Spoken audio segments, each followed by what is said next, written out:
Welcome to the first episode of the Fight Science Made Simple podcast. If you're new to the Fight Science Collective, welcome. I am Coach Adam Snyder. I am a lifelong martial artist. I'm an active MMA fighter. I'm also a performance and recovery specialist. I've dedicated my entire life to helping fighters and martial artists like you train harder, recover faster, and stay on the mat for life. I've been doing this for a long time. Like I said, I've been training since I was 5 years old. I started with kickboxing. A few years later, transitioned into jiu-jitsu. I've been competing since I was 8 or 9 years old. I went to school for exercise science. I have a degree in sports science. I'm a certified strength and conditioning specialist, and I've been coaching fighters and creating content around performance, recovery, fighting since 2019. So quite a good amount of time that I've been doing this. And I finally decided it's time to take the plunge and jump into the podcast side of things. And I wanted to create a podcast really for two reasons. The first was to go deeper and give more detail on what we do at the Fight Science Collective and how we help fighters.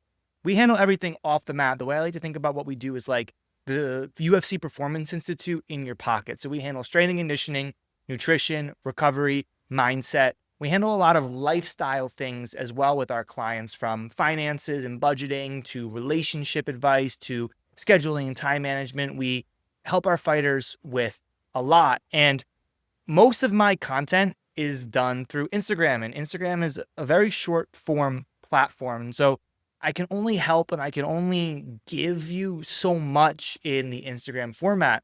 And what's great about a podcast is because there's no algorithm that's pushing my content or deeming it good or bad, depending on its length or the hooks that it uses or things like that. I can talk about whatever I want for however long that I want. And if you like it and you dig it and it's helpful, you're going to watch more. And if it doesn't vibe with you, that's great. We're probably not a good fit for each other, and that's okay. Anyway, I probably can't help you, and there's probably better content out there for you. So a podcast just lets me go deeper into what we teach and what we help fighters with at the Fight Science Collective. The second reason that I wanted to create a podcast was to build our community even deeper and even stronger. That's why we're the Fight Science Collective, a group of people sharing a common goal, a common desire, a common passion. I was really lucky and fortunate since a child to have incredible coaches and teammates and just a community of fighters around me. I'm still super close with my coach from when I was a kid. He's like my second dad. And even now, the gym that I'm in Tampa, I have a great team, great coaches. My best friends are from this gym. And so I've just been fortunate, but I recognize a lot of you don't have that. And I want to provide that for you, because everyone knows we go further, faster with a solid group of people around us. And it's just more enjoyable. Let's face it, fight sports are hard. They're hard physically and mentally, emotionally, spiritually. So having a group of people, like-minded people that are on the same path, that are in it together, even though it's, me versus me and then that opponent in front of me in the cage, it's still so much better to have a team behind you, whether you're trying to do this at the highest level and accomplish your fight goals, or you're just a hobbyist and you want to protect your family and you love the sport. I want a community where we can grow and connect. So that's why I wanted to create this podcast. My goal is to keep these podcast episodes as short as possible, 15 minutes tops. That's my goal. We'll see how that works. I'm a bit of a talker, which you'll see. This one may be a little bit longer just because we're doing this intro here. And then we're also going to sprinkle some longer form episodes in, 1 hour, 2 hour episodes once or twice a month with one of my boys, David Pantero Macias. David's my best friend. He's also an undefeated professional fighter and a Fight Science client.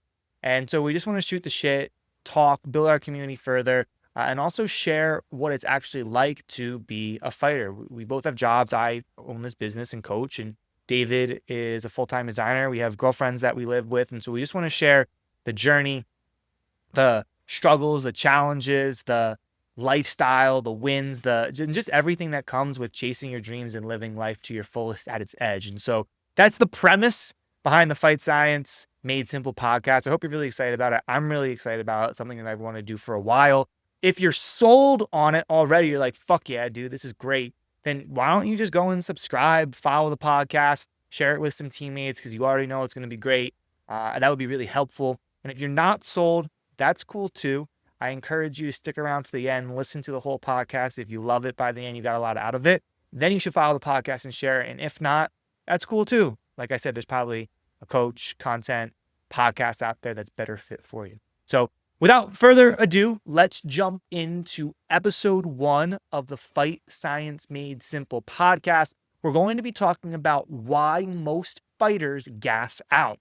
Cardio is huge. Whoa, cardio is huge. Everybody knows that cardio is king. You have the best skills in the world. You can be super talented, super explosive, but if you gas out, if you blow your load in the first 30 seconds of a fight, you're not going to have a very successful fight career, especially on the mats too. Like if you're gassing out every single round, you're not going to want to go back. It's not going to be fun. So building a relentless gas tank is a necessity, not just to have success in competition, but for hobbyists as well. Now, the problem is everyone knows they need cardio, but most fighters and martial artists go about building their gas tank wrong. They usually think they either need to do a lot of road work, runs, maybe some sprinting, maybe some hit circuits, or they just need to do more mat time. I got to train harder. I got to put more time on the mats. And there are inherent flaws with each of those systems. So I'm going to talk about the flaws in the old school approaches. We're going to talk about what a better approach can be. And then we're going to talk about how you can start implementing it into your training regimen right now. You can start doing it today. So the inherent flaws, the first, let's talk about running, okay? Long runs. It's a boxing thing, first off, and then it's just has bled into the MMA and jiu-jitsu space, wrestling space. I need more cardio, so I'm just going to go on runs. And yeah, it's going to make you have better cardio. You're going to go on runs, you're going to have better cardio, 100%. But, but that's all you're going to have. You're just going to have better cardio. You're not going to have fight-specific conditioning. A run is the same pace. It's slow, it's controlled. Unlike a fight, right? In a fight, you are not maintaining the same pace consistently for a long period of time. You're sprinting and moving and resting in between rounds. It's high bursts followed by pullback. You're grappling, and then you're striking, and then you're clinching, and then you're doing jiu-jitsu. There are so many variables and demands energy-wise in fight sports that running alone will only hit one piece of the puzzle. It's only going to scratch the surface.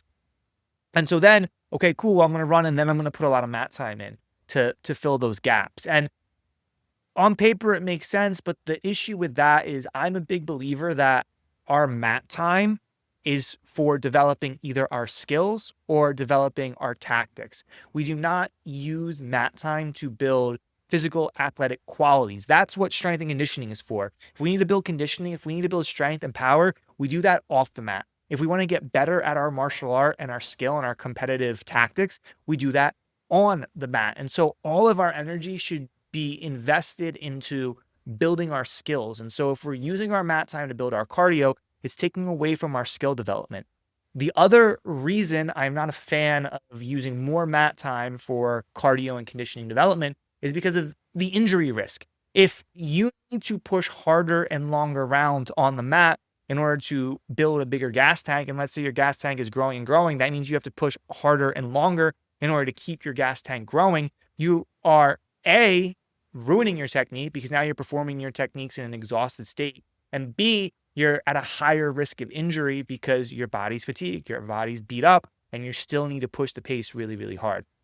And so what I am a huge fan of is targeted, specific, data-driven conditioning that trains every area of conditioning that you need to have a relentless gas tank as a fighter.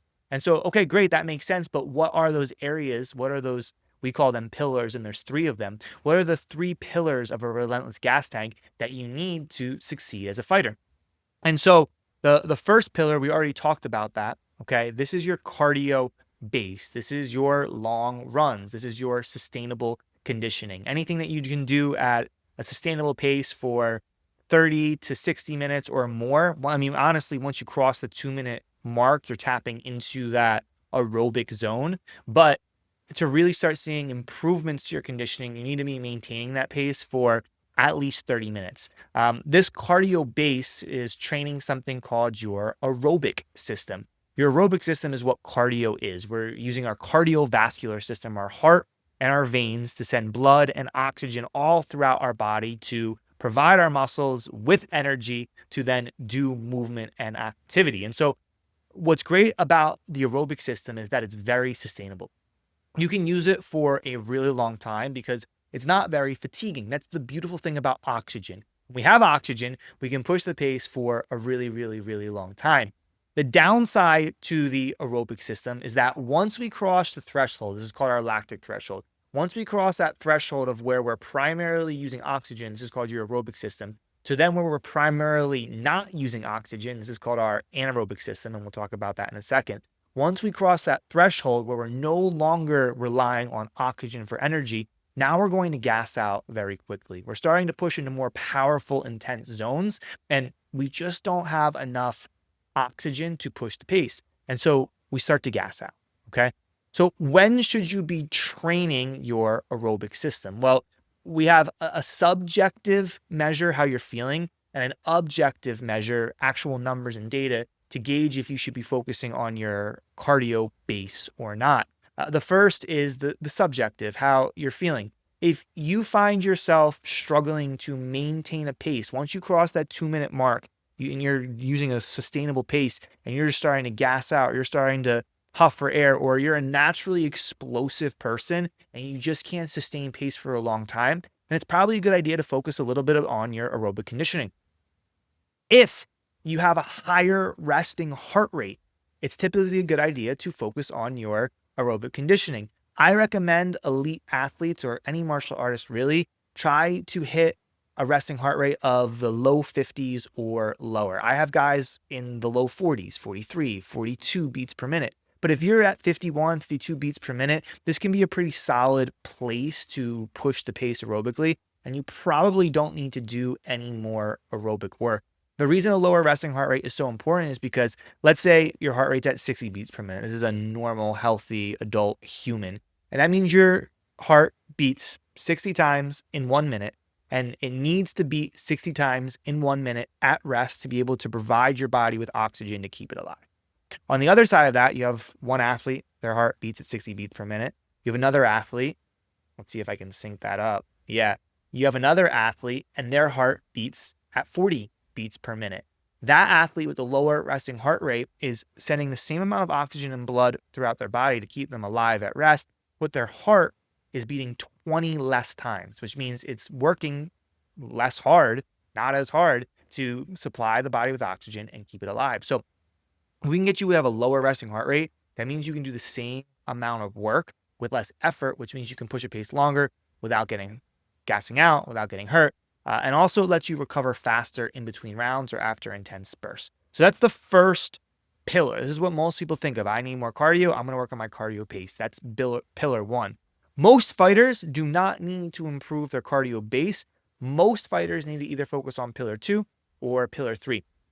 Pillar 2, we call this hard pushes. Our hard pushes are our intense flurries of strikes. There are big wrestling scrambles, anything from 30 seconds to 2 minutes where you're pushing the pace and you're going hard and you're starting to feel that heavy burning sensation in your arms and in your legs, that maybe lactic acid feeling. It's not actually lactic acid. It's actually other metabolic waste byproducts like carbon dioxide and heat and things like that. But for the sake of simplicity, we'll say lactic acid, even though it's not really lactic acid. You start to feel that lactic acid buildup.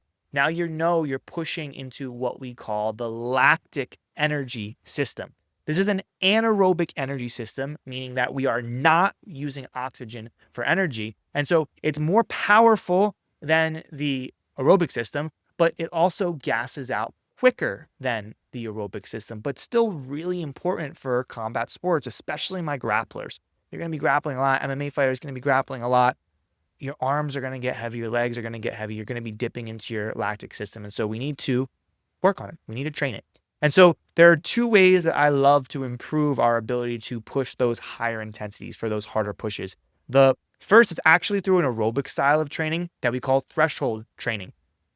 I talked about our lactic threshold earlier, where on one side you have oxygen and the other side you have not oxygen, aerobic, anaerobic. And once we hit the intensity where we're relying on that anaerobic system more, we've crossed that lactic threshold. Now we're more powerful, but we're going to gas out pretty quick, probably within 2 minutes. And so what we can do is we can increase our lactic threshold. And by increasing our lactic threshold, you can then increase how long you can push the pace at an anaerobic energy zone. An aerobic energy zone, excuse me. If you increase your anaerobic threshold, then you can push longer in the aerobic zone. And so what I recommend you do is something where you can maintain zone 4 heart rate zone for 3 to 5 minutes. You can do 3 to 5 rounds of this a couple times a week, and this is going to be massive for your cardiovascular development, also your conditioning development. Pushing out of the aerobic training into actually directly target your lactic system, we can do intervals of incomplete work to rest ratios. So this could look like an airdyne bike. This could look like circuit training. This could look like bag work. And what you're going to do is pretty simple. You're going to, let's say Tabatas is a great example. You push for 20 seconds, you rest for 10 seconds. Push for 20 seconds, rest for 20 seconds. You can do 30 seconds on, 15 seconds off. As long as it is an incomplete work to rest ratio, you are good to go. You're working more than you're resting. What's going to happen is you are going to build that lactic waste, all of that metabolic waste in your muscles, and then your body's going to get better at buffering it and clearing it in a controlled state. So then when that happens in training or it happens in a fight, you're more conditioned for it, and so you're not going to gas out as quickly. So that's the second pillar to building a relentless gas tank, those hard pushes by training our lactic system. The third pillar is very important. This is your explosive activity, explosive work. We do this by training what we call the alactic system. So think about your knockout punches. Think about your big shots on a takedown. This is very quick, very explosive, very powerful, up to 6 seconds, but you can probably only do 1 or 2 of these, and then you're going to start to slow down. You're going to start to fade. And so what we can do is we can directly target our alactic system. And we can do this through sprinting. I love top speed sprinting for this, sprinting for 6 seconds all out, and then rest. And we want complete rest, 2-3 minutes of rest. We do another sprint all out. And the reason we want to do this is because we first want to improve our alactic power, how much total power you can produce. Once you've improved your total amount of power, then we can start decreasing the rest and improving our alactic capacity. So let's say you start and you do a couple months of alactic power, and then you start cutting the rest down to 1 minute and then 30 seconds. And now we have less rest. And so now we're working really hard, being really explosive. And now we have to increase our repeatability. We have to be able to repeat that power over and over and over again. And that's going to help you make sure that you can wrestle harder, strike harder, maybe throw 3, 4, 5 high power knockout strikes in a row instead of just 1 or 2. Another thing that you can do to help with this is supplement with creatine. Creatine is an unbelievable supplement. It's the best supplement, the most tested supplement. Every person, every human should take it. It's great for your brain too. But specifically for the alactic system, your body uses creatine to perform explosive activity. And you have a limited amount of creatine available to use. So as soon as you run out of creatine, that's when your power starts to fade. So if you're supplementing with creatine, you have more creatine in your blood, more creatine in your system, more creatine available. That means you're going to be able to push that alactic system longer. Now it's going to be marginal, maybe 1 extra rep, 2 extra reps. But you add that over time, or even in a fight, squeezing out 1 extra power shot could be the difference between you finishing dominantly or losing a fight. And so we want every single edge that we can get. And that's the third pillar. That is your explosive work. That is your alactic system. Now, the key to building a relentless gas tank is training all 3 energy systems. Now, some people like to train them all at once. I'm not necessarily a fan of concurrent training. I like to train them phasic, but it really depends on a couple things. First, depends on the athlete. What are your strengths and what are your weaknesses? If you're super explosive, then you probably should invest a lot of time on the aerobic side of things. If you can push the pace all day long, but your punches are pillow soft, then we need to work on your explosivity and we need to work on your power output. So that's really important. We also have to take a look at the different phases of the fight cycle. Where are you in regards to your competition? If you're in camp and you're getting ready for a fight, it's probably not a great idea to focus on your aerobic system or your lactic system. The aerobic system is not very specific towards your fight and competition. So it takes away from the adaptations and the performance and the things that you're working on the mats to peak for competition. And as far as the lactic system is concerned, it's so fucking fatiguing to train your lactic system. You're going to be so sore from doing it that if you do lactic training in camp, you're going to feel it on the mats. It's going to impact your sparring and it's going to impact your mindset as well. So I love focusing on the aerobic system or the lactic system out of camp because you can afford to those longer durations of work that aren't going to take away from your fight night performance. And there's a lot of transferability. So if you build your aerobic base out of camp, you're still going to have that aerobic foundation when you're in camp and when you're fighting. And with the lactic system, you have the ability to push the pace and build up a little bit of extra fatigue without it impacting your mat performance too much. You're obviously going to feel it on the mat, but that's okay. Like you go into that knowing I'm building my lactic system. And so it's not going to hit your cardio. And again, or your confidence rather. And then that'll carry over into your fight camp. On the other side of things, I love to train the alactic system while we're in camp because it's not very fatiguing. We're not trying to get sore or kill ourselves here. We're just trying to be as explosive as possible. So you're not going to build up a ton of fatigue building the alactic system. Alactic system as well, like power, doesn't really have a lot of transferability. So what I mean by that is like if you are in an alactic or a power focused phase 3 months out from a fight, and then you get into fight camp and you stop and you focus on something else, your power level is going to go down. It doesn't transfer over as well as something like your aerobic system. So that being said, we can peak our power very close to a fight, and then we're going to have the most power available for that fight night. And so I recommend doing a couple things. Knowing where your strengths and weaknesses are. At the Fight Science Collective, we do this through testing. We call it system diagnostic. All of our clients gets runs through a system diagnostics week, the first week of their program, and we test their strength, power, mobility, endurance. So we know exactly where they are, where their strengths and weaknesses are. And so then we can build their program to turn those weaknesses into strengths. And you also have to know what phase of the fight cycle you're in. I really highly recommend you invest in a heart rate monitor.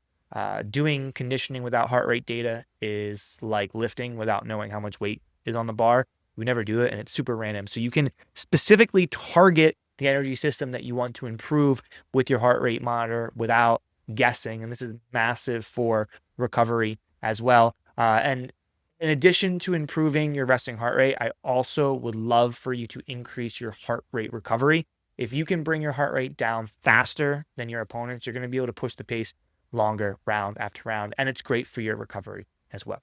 So there you go. That is really the number one reason why fighters are gassing out is because you're focusing on the wrong things when it comes to your conditioning. You don't need harder work. You don't need to do more cardio. You need to know what energy system you're weakest in, and then you need to target it. But I hope you loved it. I hope you got a lot out of this. I had a ton of fun doing this. If you did dig this and you haven't already, and you stuck around this far, please share this with a training partner. Please follow and subscribe and leave comments and like and all of the engagement so more people will see this. It can reach more people and we can keep doing more things like this. My goal is to have a podcast every single week covering strength and conditioning, nutrition, recovery, mindset. We're going to be talking about, like I said, scheduling. We're going to be talking about relationships. We're going to be talking about finances, everything you need to be the best martial artist and fighter and human possible on and off the mat. So thanks for being here. Thanks for sticking around. I can't do this without you. We're going to keep all of this gumming and pumping it out. Until next time, catch you later.